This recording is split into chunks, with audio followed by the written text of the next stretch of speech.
Good evening, good afternoon, good morning, wherever you are tuning in around the world. Welcome to this edition of Stories and Myths. I am your host, Craig von Buseck, and I am here once again with my son, the middle son, David von Buseck. How are you tonight, David? Doing very well. How are you doing today, Dad? I am doing, not sir? Oh, yeah, no. Yeah, last week he said, sir. Oh, yeah, no, I've just lost all respect after that. Well, this I can believe. Yeah. So dad, is even more respect than sir. So Oh, yeah, no. You've got to respect the mother and the father. love and respect. So since the last time we were here, has there been any developments in the professional side? It's amazing that you would ask. I know. There have been some developments, and I am excited to announce that in the last week, I have received 2 contracts for new books. Woo! So in 2021, I have 2 new books. One is Victor, the Final Battle of Ulysses S. Grant, which is a biography of the last 2 years in the life of U.S. Grant. Mm-hmm. And then this book here, which is called Forward, The Leadership Principles of Ulysses S. Grant, which is a companion book.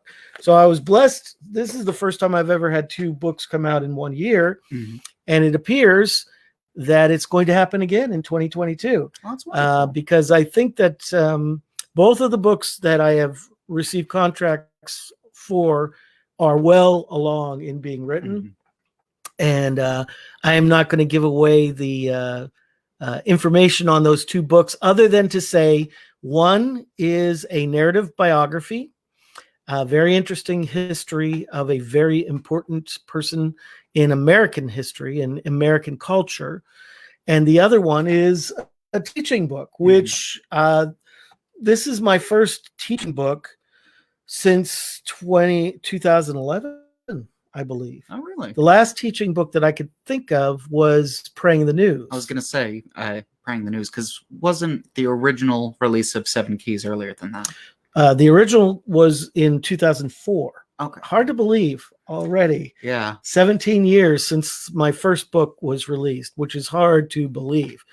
So after 7 Keys, the next book was called Netcasters, Using the Internet to Make Fishers of Men, which gives tips. That was my doctoral dissertation. Mm-hmm. And then I turned it into a book that Broadman and Holman released called Netcasters. And then after that, it was, what was next? I think Praying the News was next, which was, I co-wrote with Wendy Griffith, who is the co-host of the 700 Club now. Back then, she was just a nobody. Hardly anybody knew her at all. And now she's this big, I have to bow and walk backwards from her when I go to see her. Definitely kidding. Yeah. No. Wendy is a very good and dear friend. But it's exciting to see what God has done in her life. Mm-hmm. And we wrote that book together, Praying the News. We co-wrote it. And it's basically using each day's news headlines as a to-do list in prayer, asking the Holy Spirit to prompt those headlines that the Lord wants us to pray about. And so then after that, before that was Nobody Knows, the story of Harry T. Burley. Then after that, the next one was... Well, wasn't Nobody Knows 2013? No, you're right.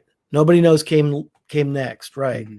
And then after that was, there's a small book that I have that is called Jesus by the Well, came out. And then the I Am Cyrus, Harry S. Truman and the Rebirth of Israel, and then these 2 books. I've also done some ghostwriting for other people that I don't, claim as my own, but those were in between. So in all, there's about 15 completed books, but those are the ones that have been published. So at any rate, so yay, next year, 2 more books coming out. And so we will keep you posted on that. But tomorrow is the anniversary of the signing of the United States Constitution.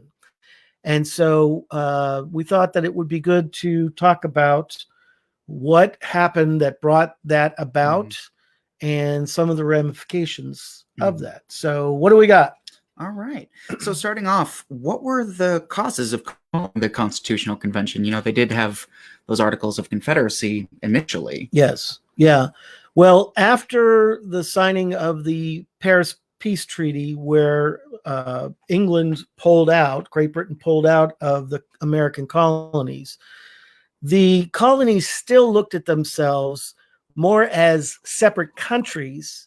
They called themselves states, but they acted like countries more than they did the way we look at it now.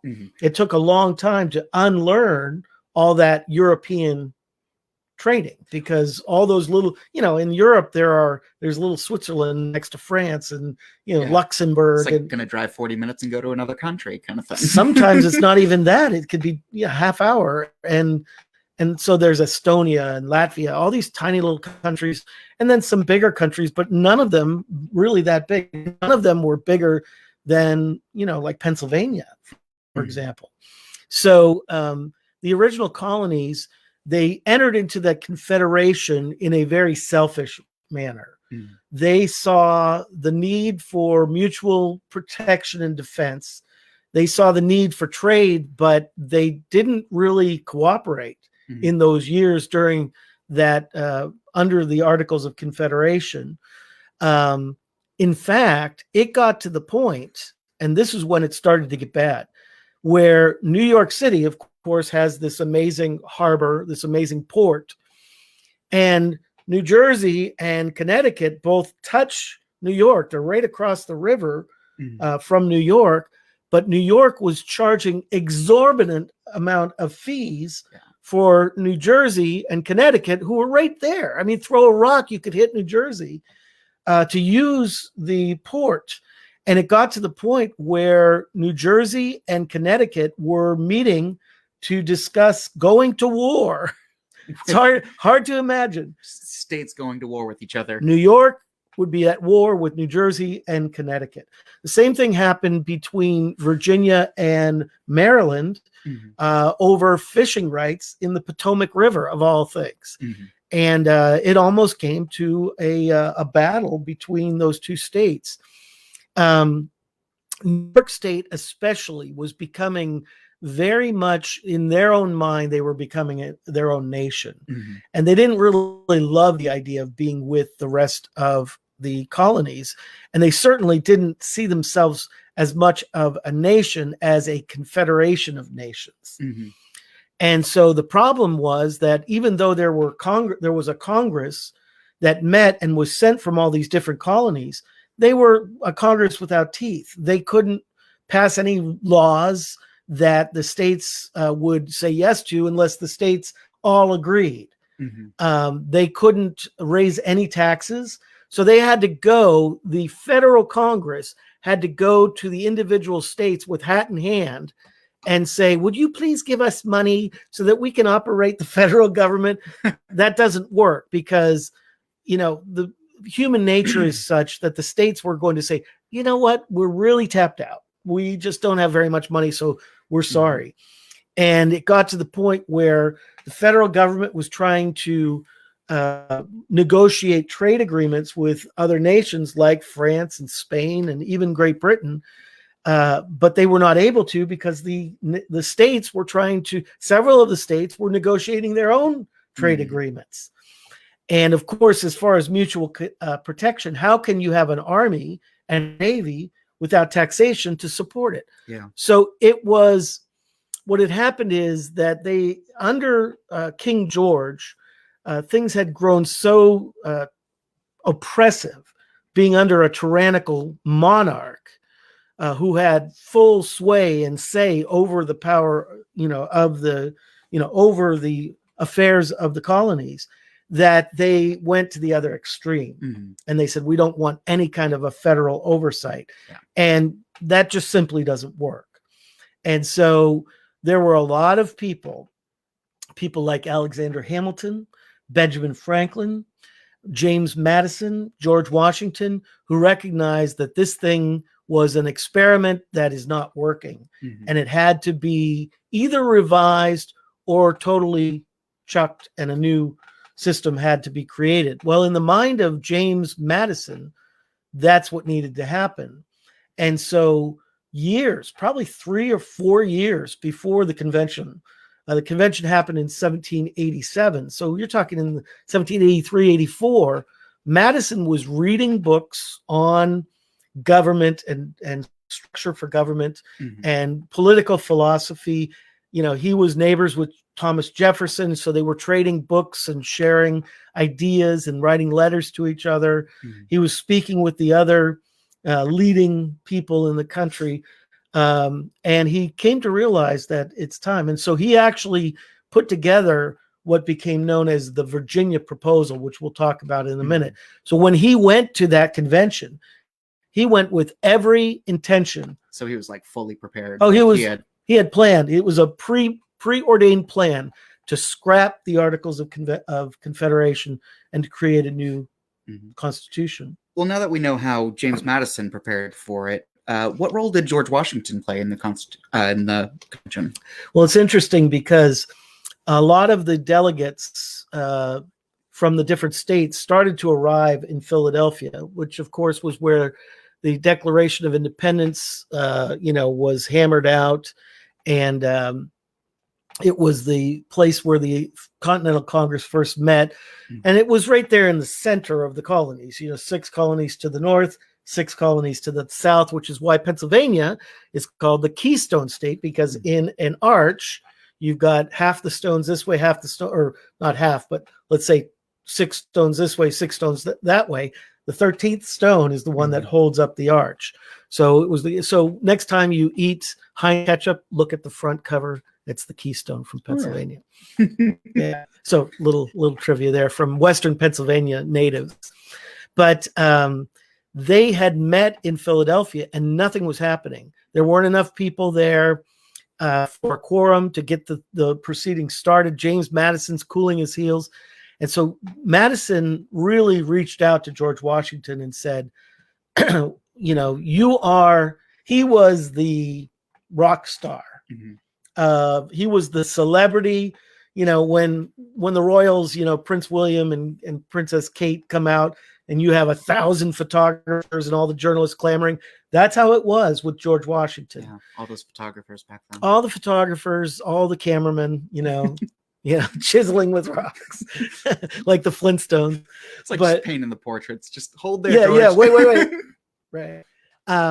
But there were a throng that would follow George Washington, and when he showed up, other people said, "Oh, this must be important."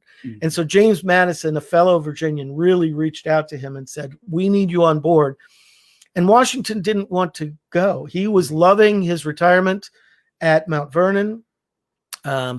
He was, not really wanting this job, but he also knew that, especially when there was a thing called the Shays Rebellion in Massachusetts, where anarchy was starting to erupt. There was this whole clash between New York and New Jersey and Connecticut. And when Washington saw this, he said, things are starting to unravel. I need to get involved. Yeah. And so he showed up. And when he showed up, it was like a magnet attracting all the different pieces of he was Magneto, and all the different metal just started flying into Philadelphia. And but he also knew that if he said anything, it could sway things one way or the other.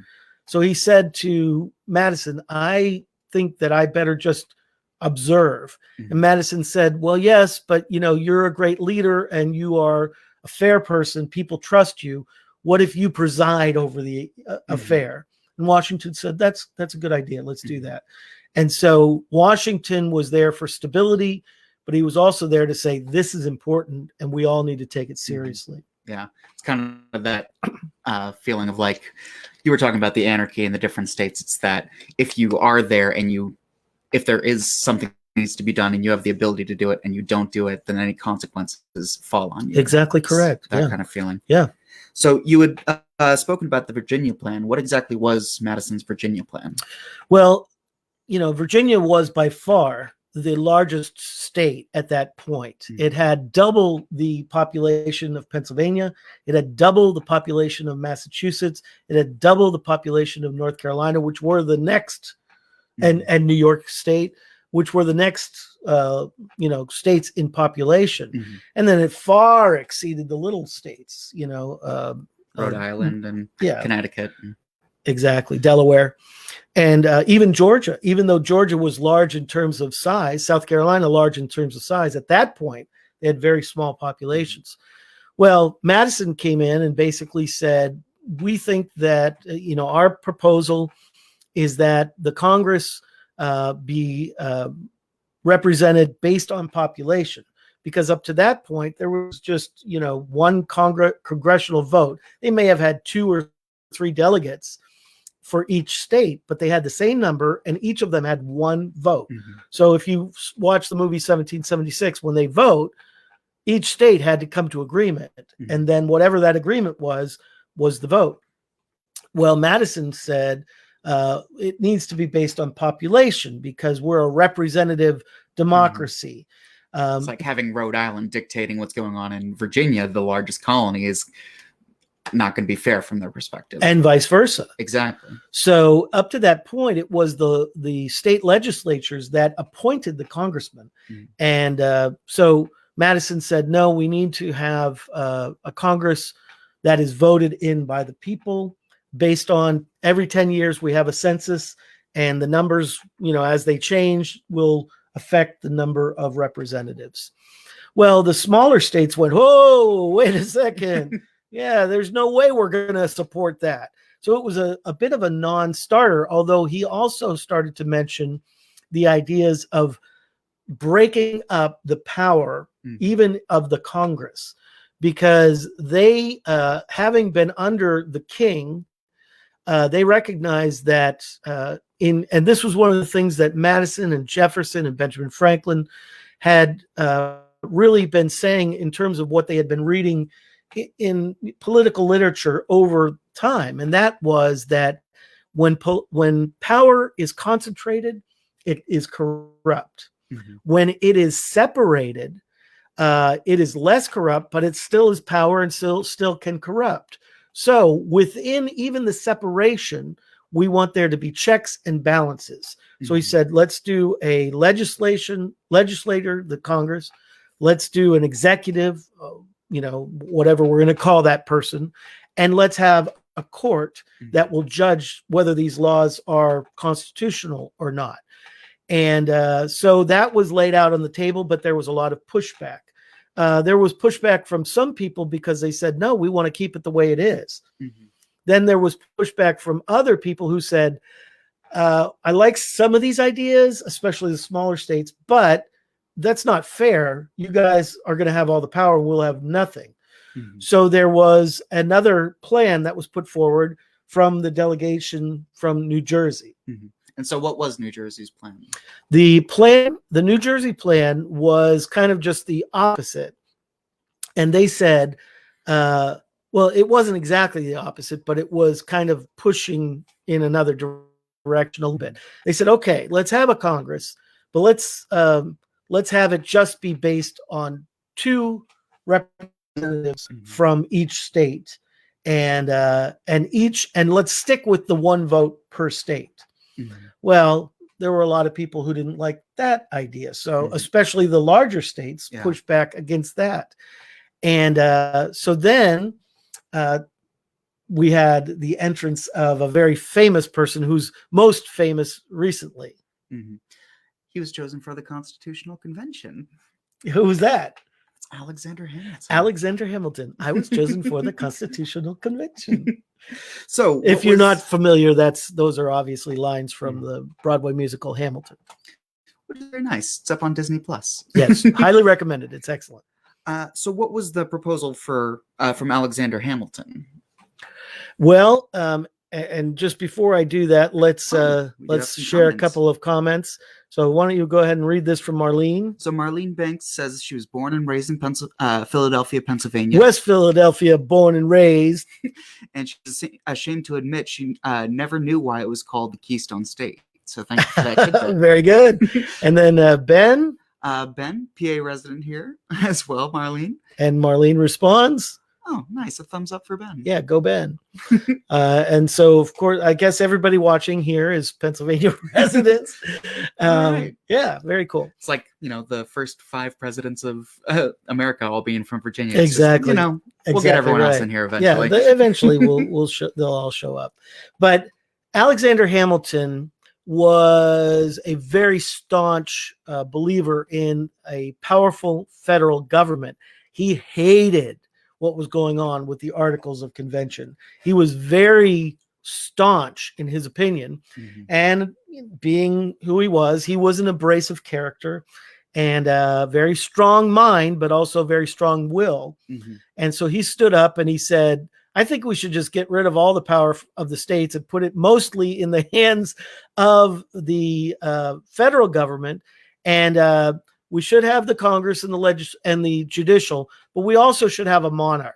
Well, when he said the M word, that was very poor choice of words. Yeah, that was a very poor choice of words. And people politely said, that's very nice, but that shut him off for the rest of the convention. But what it did, in a positive light, was that it brought Madison into the center. Mm-hmm. So it was like over on this side, you had the New Jersey plan. Over on the far side, you had Alexander Hamilton. Mm-hmm. And all of a sudden, in the middle, looking very balanced, was James Madison. And people started to kind of notice that. Mm-hmm. Yeah. So you said Benjamin Franklin was involved. What was his role in the Constitutional Convention? Well, by this time, he was near the end of his life, very old, but of course he was a wise sage, right? A bit gouty in the leg, but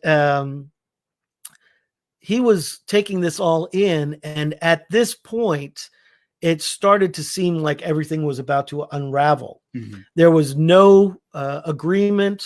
There were not enough votes to pass anything. And he was seeing this as kind of a disaster. And one of the most amazing things happened at that moment. He stood up. Now, remember, Benjamin Franklin was a deist. Mm-hmm. And the deists believed that there is a God, but God kind of set the universe in motion and then went off on vacation. It's like the watchmaker. Yeah, wasn't really paying attention very much and wasn't listening to or answering prayers. They didn't see God as a personal God the way the Bible speaks of God. But at this point, Benjamin Franklin stood up and said, gentlemen, we have come to a point where we're not agreeing, and this is a time of discord. And I think that we need to have a time of prayer. Now, some people say that, why would Franklin do this? And it's been said that he may have done it just as a practical type of thing, not believing in prayer himself, but knowing that many people, if not most people in that room, did believe in prayer. They were Bible-believing Christians, many of them. Some were deist, some were agnostic or even atheist, but most of them were Bible-believing Christians. Or at least respected the other people's, values enough to go along with Right. doing the prayer. So in Franklin's mind, this was a pragmatic way to get them to put down their disagreements and seek unity. Mm-hmm. On the other hand, we don't know. God might have moved. The Holy Spirit very well probably moved on his heart. Whether or not he changed his views before he died, we don't know. We'll only know in eternity. But it was a fascinating moment in early American history. And they stopped and they prayed and something happened. So what was it that had happened? It was called the Connecticut Compromise. Ah. Now, from 1776, one of the people who was on the Declaration Committee was Roger Sherman, a cobbler from Connecticut. Now, here's the interesting thing about Roger Sherman. He is the only founding father. You'll appreciate this. He was the only founding father that signed his name to the Declaration of Independence, signed his name to the Articles of Confederation, and in the end, signed his name to the Constitution of the United States. Wow. The only founding father to sign all 3 documents. And he was the one who said, gentlemen, I think we can compromise here. And he said, let's go with the bicameral legislative branch, meaning 2 houses, 2 branches, or 2, what do they call it? Groups. Mm-hmm. So one will be based on representation by population according to the census. We'll call that the House of Representatives, which is very similar to the House of Commons in Great Britain. Then we will have another branch or section within the Congress, and that will be called the Senate. And it will be based on 2 senators for every single state. And no legislation can pass unless it's agreed upon. First, it's passed by the House of Representatives, then it's passed by the Senate, then they have to come into committee and hammer out an agreement and then pass it a second time before it can then go to the president for a signature. I'm a bill. I'm only a bill, and I'm sitting here on Capitol Hill, and I'm just waiting for the president in a really long to time. sign me into a law. Hey, Bill. So I've completely lost my place here. Well, going back to the Connecticut Compromise, and so all of a sudden, people went, "Aha! This seems like a compromise that we can get behind." And things started moving forward ahead, but then they hit a big brick wall. And unfortunately, that's kind of a touchy topic because they were trying to determine population at that point, which brings us to the South. Yes, because what was happening in the South at that point? Unfortunately, in the South, you have slavery. And how do you go about counting the slaves in the population? Yeah.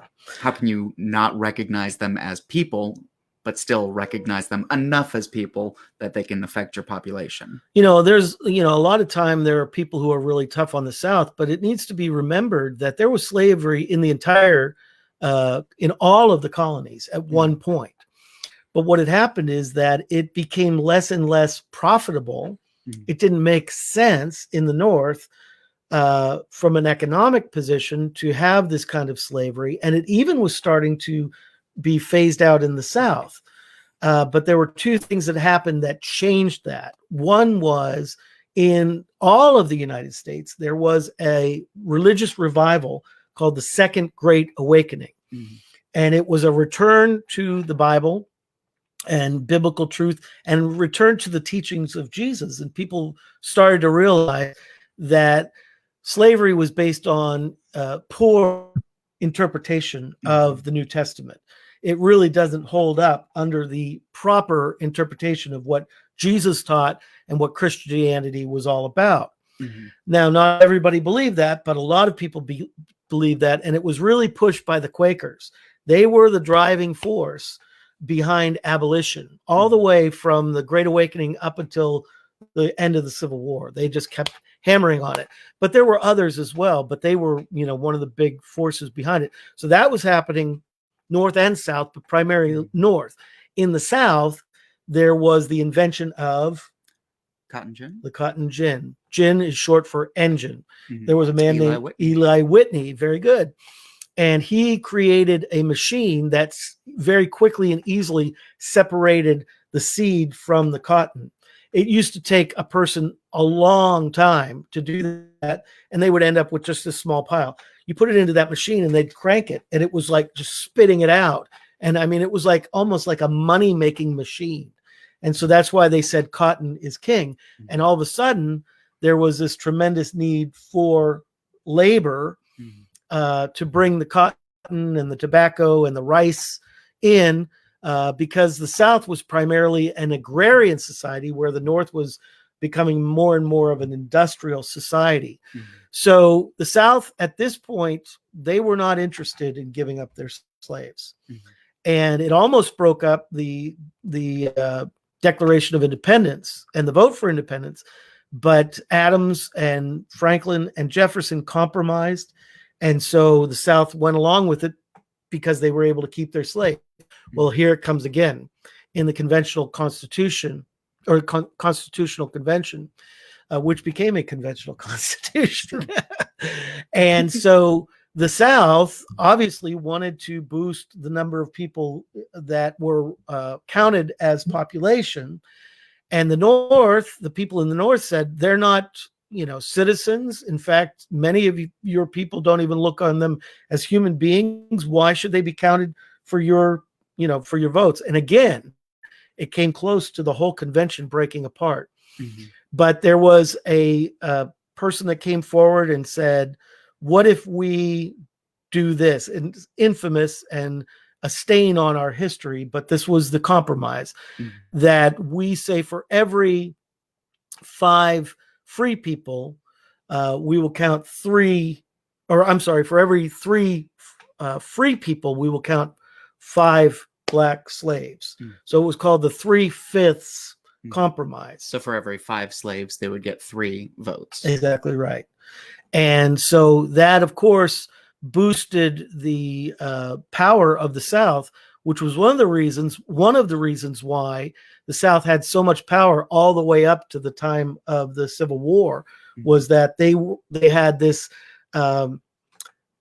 increased representation going up, and especially in the state of Virginia, which was not only the largest population, but at that time the largest slaveholding state, and really stayed the largest slaveholding state up until the Civil War. So unfortunately, that was passed, and it got placed into the Constitution, and sadly, that led eventually to the Civil War. But many people hated it. George Washington hated it. Jefferson hated it, or at least they said they did, even though they kept slaves. But both North and South, they recognized that this Constitution would not pass without this compromise. And so they held their nose and they agreed. And so what happened is New York did not like what was going on, so they left.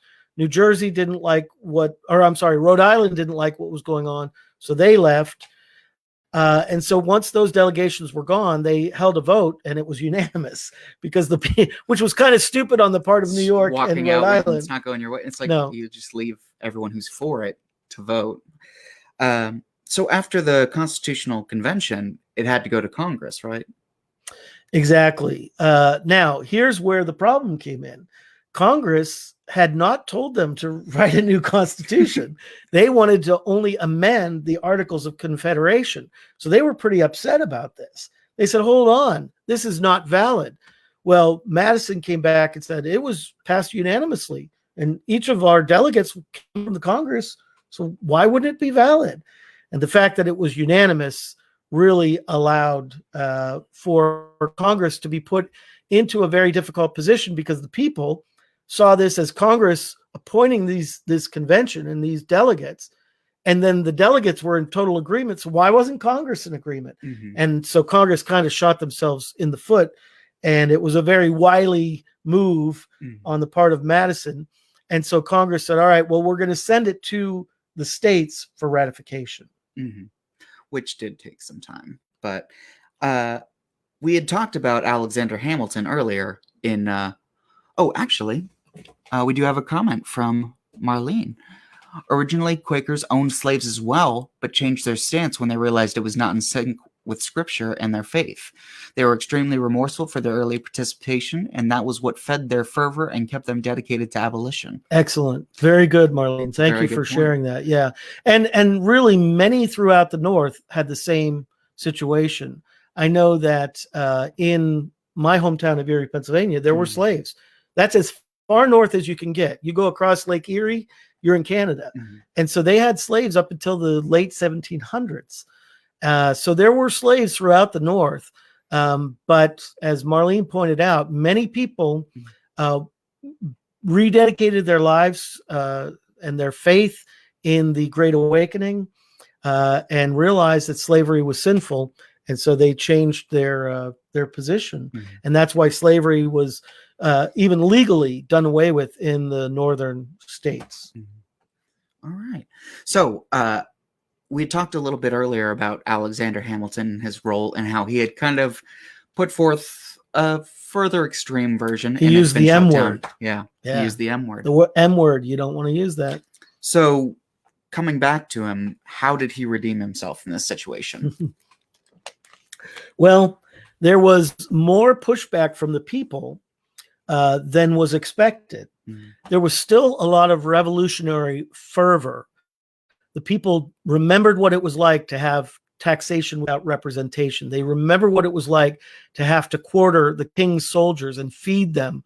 They remembered how many people they lost in the Revolutionary War and how bloody and sometimes brutal the Revolutionary War was. And they did not want to go back. They were like, no, we think that the power needs to remain in the states and keep that. We don't want another king. We don't want a strong federal government. But there were many others who said, no, it's not working. So the country was really split on all of this. And they had printed off the Constitution and had sent it to people. And so there were people who were, just anybody who could read. They were at their homes, sitting by the firesides, reading this Constitution. And there was a lot of debate, and then there were a lot of debate in the legislatures. And those who were in favor of federalism, who were in favor of a strong federal government, said, we really need to make the case in such a way that the people will understand what it is that we're saying. And they, at this point, the convention said, we understand that there needs to be a balance. And they looked at it like a teeter-totter. There are some things that the state needs to have the power for. There are other things that the federal government needs to have the power for. And we need to balance those things out. And so what happened is that James Madison got together with Hamilton. He knew that Hamilton had an amazing, very amazing intellect and was a great writer. They also got together with John Jay, and they decided to write articles that would defend the different aspects of the Constitution. These became known as the Federalist Papers. And in the beginning, they had divided them up equally. But then John Jay got sick, and Madison was so busy trying to promote this that most of the writing fell to Alexander Hamilton. And it was really where, more than anything else, well, I shouldn't say that, because his creation of the National Bank and as the first treasurer was also vitally important. But this was equally important, was his writing these papers, because they did sway the people. I mean, he wrote, wasn't it like 51 that he wrote? Yeah, it was the vast majority of them were written by Hamilton. Madison wrote a few. Jay, I think, only wrote like 3 or something. But those Federalist Papers were very important. They were printed and sent all around the country. And many scholars believe that they are one of the most important political documents in American history. That's amazing. So we've got the Constitution, we've got the Federalist Papers to sway people to it. We do know that at that same time, we're coming up to the Bill of Rights, the first 10 amendments to the Constitution. How did that come about? Well, Madison and Hamilton and others said, we don't need a Bill of Rights. All of the rights are in the Constitution itself. But when the Constitution went to the different states, there was a major outcry from almost all. I mean, I think all of the states said, our state constitution, they all have Bill of Rights to give specific rights to the people, because we know that it's human nature. If it's not written down, then, it doesn't exist. And so there was this huge clamoring saying, we're not going to pass this unless you put into effect a Bill of Rights. Well, the convention was over. So they sent it to the Congress, and it was the Congress that worked to hammer out those specific things. They said, we need freedom of speech. We need freedom of assembly. We need freedom of religion. We need the right to bear arms. We need the right, these different rights that are enumerated that we now look to. And my God, thank God that we did this, that the country did this, because now it's the Bill of Rights that are primarily argued before the Supreme Court. They very rarely talk about the other parts of the Constitution. They deal with the specifics of these individual rights in the amendments. And so in the original Constitution, they passed 10 amendments. And then, of course, they've been added to over the years. I think the last one was number 27. But they made it so it's very hard to pass amendments. They made it so that it's difficult to pass amendment, but not impossible. And they also made it so that it was 2/3 majority of the states to pass it, so it didn't have to be unanimous, because it's highly doubtful that the amendments would have been able to get through had they been unanimous. So they didn't make it impossible to amend. They made it possible, but they also made it difficult. Yeah. So it has to go through Congress. It has to be approved by the president. Then it goes to the states for ratification. And when 2/3 of the states ratify it, it becomes a law, or it becomes an amendment. Oh, yeah. Yeah. All right. Well, let's see. Do we have any further comments? I don't think so. So we are we're blessed, and and in my research I came across this statement that was fascinating. It said that the United States Constitution, as a representative democracy, is the oldest such constitution in the world. Even though we're one of the youngest nations in the world, our constitution with representative democracy is the oldest. So it really, there was a watershed moment that took place when America went from first under a monarchy as colonies, then under this state-run confederation with a very weak government, to then the balance of powers. Now, there is never-ending debate about that balance between the federal government and the state governments. And I mean, we're dealing with that. We deal with that every day. And every year, the Supreme Court deals with cases that come before them that, the majority of them talk about this balance between the federal government and usually the state government. Sometimes it's even the local government. And so there's, in America, there was and still is a very strong feeling of my home is home. And so the laws should be made as close to my home. The laws that affect me personally should be made as close to my home as possible, unless they go beyond just something that affects me and affects the whole nation. So the things that the federal government should be doing are strong defense. And they should be creating tariffs, or not tariffs, but trade agreements. And when necessary, tariffs, although we believe in our country, mostly we've believed in free trade, unless it's unfair trade. And that's when tariffs do come into play. Sometimes you have to have a trade war in order to make things fair and balanced. Things like interstate commerce, things like interstate transportation, things like communication that affect the entire country. But then each state has its communication laws, and then even local areas will have their communication laws.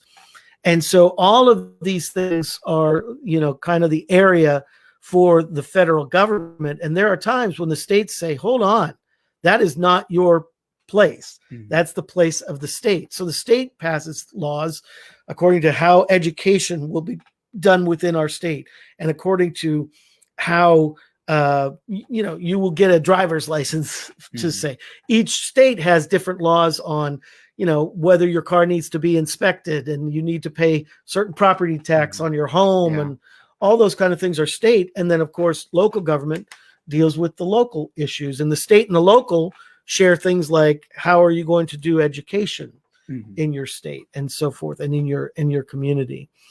And so it is a never-ending balance, but it is a balance that must be struck either way, regardless, because these are things that never cease to be important to how we live our lives. So any questions on your part? Not as such. I think that, the Constitution is an interesting document.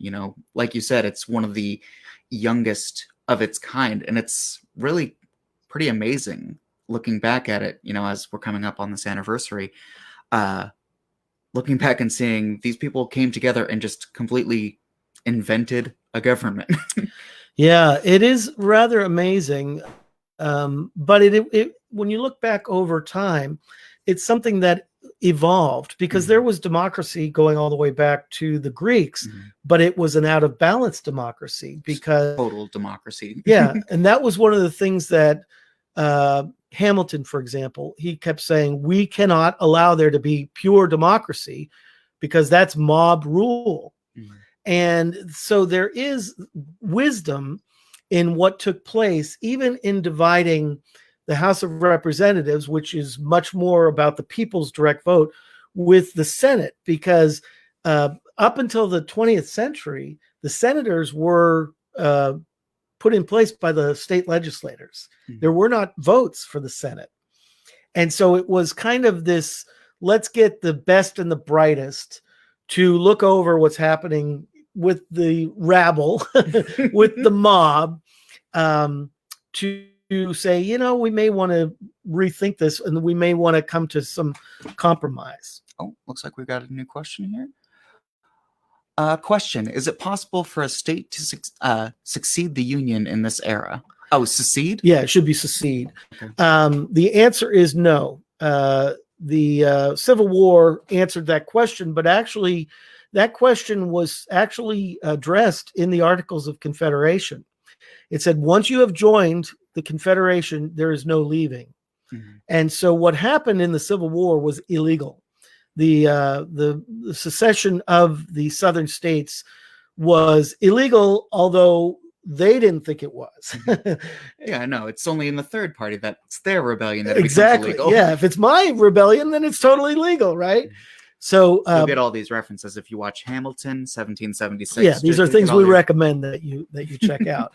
But when the states like South Carolina and Mississippi, when they entered the Union, they thought that they were entering a loose confederation and that they were their own nation, and that by voluntarily entering, they could voluntarily leave. Abraham Lincoln pointed to the the Articles of Confederation, says right here, when you entered, you were in. The other thing that's important, those 13 colonies had more of a right to leave, but 13 colonies that became states. But those who had no right to leave were the states that came out of the Louisiana Purchase and Texas, because those were fought over and won and paid for by the government. And so none of them, like they were like, oh yeah, no, I've been here since the beginning. I chose to come. I can choose to leave. Yeah. So New Mexico, Arizona, Colorado, California, they didn't have the right to leave because they were won and then they were paid for. After the war with Mexico, we actually paid them money. Now, whether or not it was a fair amount, I don't know. But yeah, so they were not allowed. So Ben writes in. Let's see here. All right. Pennsylvania, Kentucky, Virginia, and Massachusetts all decided to be called commonwealths. Did that have anything to do with becoming part of the Union? I'm going to have to do some research on that, Ben, because I don't know the answer. Yeah, I do remember that Virginia is a commonwealth. And Pennsylvania is a Bank of the Commonwealth for a little while there. That's right. Yeah. So you know what, Ben? Let me do a little bit of research on that, and we will answer that question next week. It's a very good question. I appreciate that. But going back to the question about the right to secede, no. There is no right to secede. Once you enter into the Union of the United States, you're in, and you will. The only way to get out is to start another war. And you don't want to do that. It would be bad. All right. Oh. I think that means yay or yes or something. I believe that's the shortcut for doing a thumbs up emoji. Oh, okay. Well, certain things. well, yes. All right. We'll get to that. All right. But yeah, so we had talked a little bit about those initial 10 amendments, and then from there, how long did it take until people were like, let's start adding further amendments? It was as needed, and so there was no formal timeline. Now, right after the Civil War, even during the Civil War, there were what were called the Reconstruction Amendments. So 13, 14, 15, I don't remember exactly how many, but dealing with abolishing slavery, and then dealing with equal rights, and then dealing with giving black men, to begin with, the vote. Those amendments all passed in those years during and then after the Civil War. If you watch the movie Lincoln, that's all about the passing of the 13th Amendment, which abolished slavery, which happened before the war was even over. It's a really remarkable thing because Lincoln just had this feeling that he needed to push this through, and it didn't really make sense politically. Now we know that he might have not done it. Yeah, he may have been assassinated, and then it may have never gotten pushed through, or it may have been years before it was pushed through. But remember, there's two things about that. One is that at this point, it looked like the Civil War was being won. The other, and Lincoln had won in this massive landslide election. And so there were a lot of what were called lame duck Democrats who had voted against the amendment before, but now they had lost. And so they were free to vote either way, whatever their actual conscience was saying. And the winds had shifted so strongly towards freeing the slaves and ending slavery that Lincoln very wisely recognized that the time was right to push that through. Now, he also sweetened the deal by offering jobs. Anytime a president is reelected or is elected, they have all these jobs to fill in the federal executive branch. And so he was, through agents, he was offering jobs, really good jobs. It's like, hey, you're out of a job when this next season comes around. So why not vote yes, which is probably what your heart is telling you anyway, and you'll get a really good job in the deal. And so between the pervading winds and the offers of jobs, the vote went through. And so that happened early in 1865, before the war was even over. And then, of course, the other bills were passed in the short amount of years. But then it was many years and there was nothing. And then, of course, there was women's suffrage that rose up. And so that was passed, giving women the vote, as well as everyone, really, the vote, as long as they're of legal age and not in prison. And then one of the interesting amendments that was passed was prohibition, which made alcohol consumption illegal. Well, not only did it not work, tremendously backfired. It backfired like crazy. It became more popular than ever. And people like Joseph Kennedy, John F. Kennedy's father, illegally sold alcohol. That's how he made his money to begin with. And then he kind of shifted into more legal. Now that I've got the money in the capital, I can move into other things. Right, more legal things. But there were a lot of people doing that. And most people were drinking who believed that alcohol consumption was an okay thing. And so that was one that actually then got struck down. And so there have been amendments that have been passed and then have been struck down or overridden, but most of them have just been amendments that add to the Constitution. So, well, thank you so much for joining us once again for this edition of Stories and Myths. Just a reminder that we are here every Thursday night, 7 p.m. Eastern Standard Time. And the whole point of this program is to share stories with you that are maybe inspirational, maybe they are informative, maybe they're just going to make you furious, or maybe they're entertaining. Hopefully they're all somewhat entertaining so that you find it interesting. But ultimately, the idea here is to tell stories that help people to realize where we've been, where we are, and where we need to go from here. And so we invite you to be a part of this program. And Daniel writes in and he says, another good one. Thanks. Thank you, Daniel, my old buddy, my old pal. from grade school coming in. So we're so glad that you've been with us. Just want to remind you, my books are available on my website, which is vonbuseck.com. This one is called Forward, The Leadership Principles of Ulysses S. Grant.